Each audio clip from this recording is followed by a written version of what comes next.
Bayangkan, orang paling berkuasa di 3 benua, sosok yang ditakuti oleh raja-raja Eropa dan panglima perang, berkeliaran di ganggang sempit tanpa satupun pengawal.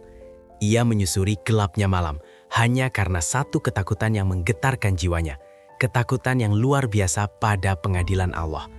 Inilah kisah Sultan Murad keempat, penguasa agung Kesultanan Utsmaniyah yang di balik tembok tebal istananya menyimpan rahasia besar. Malam-malam di Istanbul tidak lagi menjadi tempat istirahat baginya, melainkan medan ujian, tempat ia mencari tahu apakah ada rakyatnya yang menangis karena kelalaiannya. Di dalam istana Topkapi yang bertabur emas dan permata, sang sultan tidak menemukan kedamaian.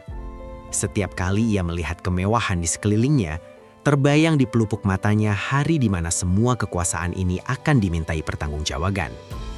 Ia sangat sadar bahwa setiap keping emas di istana, setiap helai sutra yang membalut tubuhnya, akan menjadi saksi yang memberatkan di akhirat kelak jika ada satu saja perut rakyatnya yang merintih kelaparan. Mahkota emas di kepalanya terasa seperti bara api yang membakar kewarasannya, memaksanya untuk memikirkan nasib kaum jelata di luar tembok istana. Untuk menenangkan hatinya yang bergejolak, Sultan Murad mengambil sebuah keputusan yang tak pernah dibayangkan oleh para wazir istana.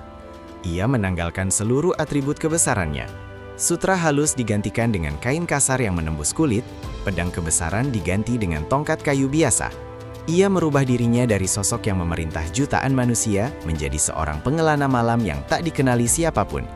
Baginya, jubah kusam ini adalah pelindung dari murka Tuhan, sebuah cara untuk menyatu liman debu dan penderitaan di jalanan ibu kota yang keras. Di bawah selimut kegelapan malam, sang penguasa dunia itu berjalan menembus kabut tebal yang menyelimuti ibu kota. Ia tidak sedang mencari musuh negara, melainkan mencari penderitaan yang mungkin luput dari telinganya pada siang hari. Langkah kakinya menyusuri ganggang paling kotor dan sudut-sudut paling kumuh, tempat di mana harapan seringkali padam bersama dinginnya angin malam.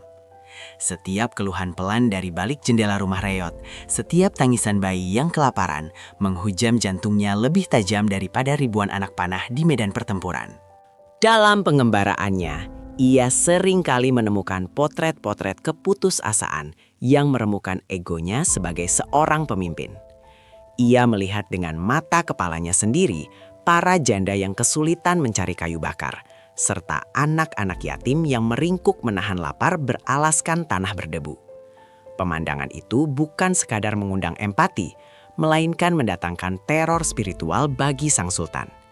Ia menyadari bahwa di balik laporan-laporan manis para menterinya di istana, masih terdapat luka bernanah di tengah masyarakatnya. Ia mengutuk dirinya sendiri atas setiap tetes air mata kemiskinan yang jatuh ke bumi. Ketakutannya pada hisab di hari kiamat begitu nyata. Ia meyakini bahwa Tuhan tidak akan bertanya berapa banyak wilayah yang berhasil ia taklukkan, atau seberapa besar pundi-pundi emas di kas negara. Yang akan ditanyakan adalah mengapa ada hamba Tuhan yang kelaparan di bawah wilayah kekuasaannya. Mengapa ada keadilan yang tidak ditegakkan. Beban moral ini membuatnya kerap menangis di kesunyian malam, memohon ampunan di bawah bayangan menara masjid, menyadari betapa kecil dan hinanya dirinya di hadapan pengadilan yang maha kuasa kelak. Pengalaman di malam-malam gelap itu mengubah sang sultan menjadi sosok pemimpin yang sangat tegas pada siang hari. Ia tidak memberikan sedikit pun celah bagi korupsi atau ketidakadilan.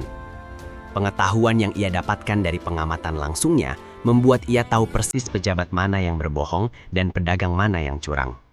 Ia memberantas kezoliman tanpa pandang bulu, menindak keras mereka yang menindas rakyat kecil. Kebijakannya yang tanpa kompromi ini lahir bukan dari ambisi untuk ditakuti, melainkan dari upaya putus asanya untuk menebus kelalaian di masa lalu sebelum ajal menjemput.